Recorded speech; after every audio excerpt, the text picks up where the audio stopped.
I've had this video idea on the back burner for some time, but seeing how the trailer for the newest season dropped a few days ago, it seems fitting that I make this video now and not wait another year. Now, this is pretty much going to be my thoughts on the Overhaul arc. I know there are multiple names for the arc itself, but I'll just stick with Overhaul for now. But at the same time, this is going to be how I think the anime should handle the arc. Because when it comes to the story arc, I've seen people be more vocal about it and address some of the problems they have with it compared to some of the other ones in the series. Now, the arc isn't terrible by any means, God no. There are amazing moments through these chapters. But at the same time, it's the longest arc of the story, so far. The manga is 100 chapters past from when it began, and it still holds that length record. So that would mean there are a few problems as well, which is how I think the anime could improve upon some of those things from the manga that I will go over. Now, of course, I don't think that Studio Bones would see this video and take in everything I say and use it, but this is just something that I can try and do, and something that I think if the anime doesn't do, they should have done. So if you're watching this like far into the future when season 4 is done, then hello, I guess. Alright, let's get into it. Now, throughout these chapters, a number of characters are introduced, going from heroes that save the day to many of the villains they will fight. Problem is that most of the villains are kind of boring, and I mostly mean the guys that work along the main villain of the arc, Overhaul. He pretty much has his own elite guard, so to speak. Only about half of them are fine, with really only one of them being interesting. The rest are actually just there to get beat up and nothing more. Why is that a problem, you might think?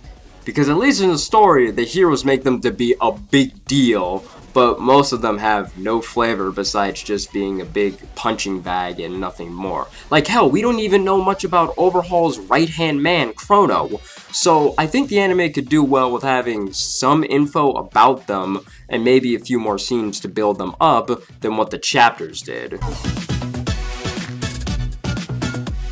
A bit of a minor one, but that moment when Deku and Mirio are patrolling the streets and everything, I really think that Mirio should just have a fight with some random villain or two before they find Overhaul, that is. Why I say that is because I think having another fight for Mirio would be to really put in the fact that this guy right here, yeah, this Tintin Lucas Volt Boy looking dude really could be the next #1.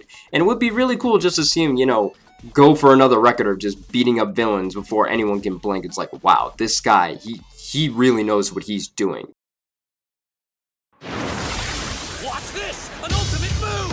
Blinder touch eyeball crush!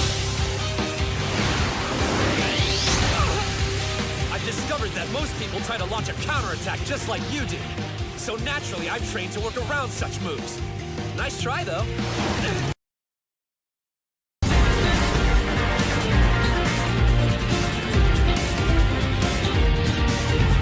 Now, this is something I know most fans have a problem with. The anime definitely has the opportunity to fix this, and I know they would not miss this if they could.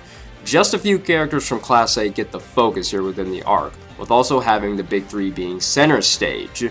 Tamaki surprises everyone of how badass he is, with Miro proving that he's a god as well, like usual. But Nijiri, the third member of the group, the big three, doesn't really have her own moment to shine, just like the other two. There's no real chapter or chapters focusing on her kicking ass, and it's unfortunate, because compared to the other two, when they have their moments like this, it really shows and makes you say, okay, yeah, these two are worthy of that spot in title of the big three and everything. Like, so much so that they're already considered to be better than most of the pros nowadays. That's how good they are. You know, examples of that being that Aizawa said that Miro had the best chance of being the next #1 hero, and then Facum says that Tamaki is even better than Miro in some cases, but his anxiety holds him back. But Nijiri doesn't have, like, her own big moment. Nobody really hypes her up as much as we think that she should get it. She doesn't really have her own big fight. Yeah, she has one of her fights with the Expendables, even with going against the one whose quirk was to steal and drain stamina, yet she still had enough power and force to blast the guy and more through solid concrete and into the underground area where everyone else was fighting. Saying it like that, it just makes me wonder, why did we skip most of this fight? It would have been great to see. Also seeing the fact that she's partnered with the 9th best hero at the time who can turn into a dragon.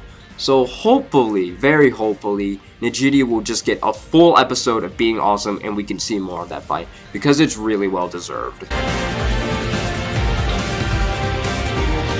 The last one that I really believe that should be changed is the fight with Overhaul versus Deku.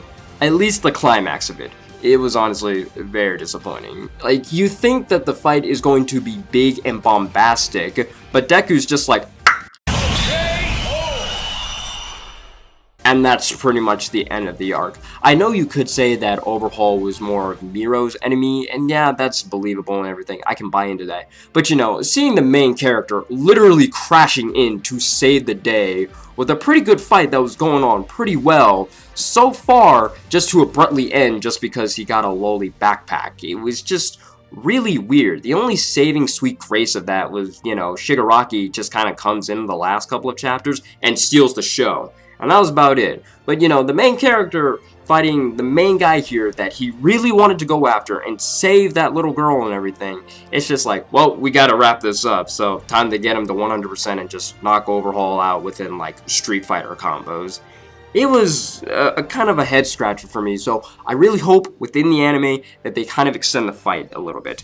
I know that might be pushing it of saying that, like, oh, well, that'll just show Deku that, like, you know, he's really weak and everything. But look, Overhaul just turned into this little monstrosity here.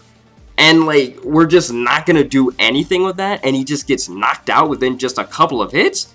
That is such a missed opportunity that I would see it as. So, it'd be really cool if the anime were to expand upon that in some sort of way. Hey, maybe we can go back to the last point and maybe have, like, Nijiri maybe get in a fight with Overhaul. That's more of, like, fan fiction talking that we're going about here. But, you know, it'd just be really nice to see a little bit more out of that final fight. At least the climax of it. Because everything else was fine, but then it's just like, oh yeah, we just gotta end this. And it was like, oh, that could have been done a little bit better, but oh well, I guess.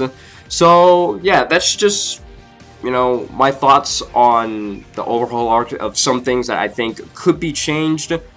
These aren't drastic changes that I think that really hold back the arc. I just think these are things that really could boost the arc, if anything else. Because everything else, of the fact that I didn't bring them up, they're fine and perfect in that way.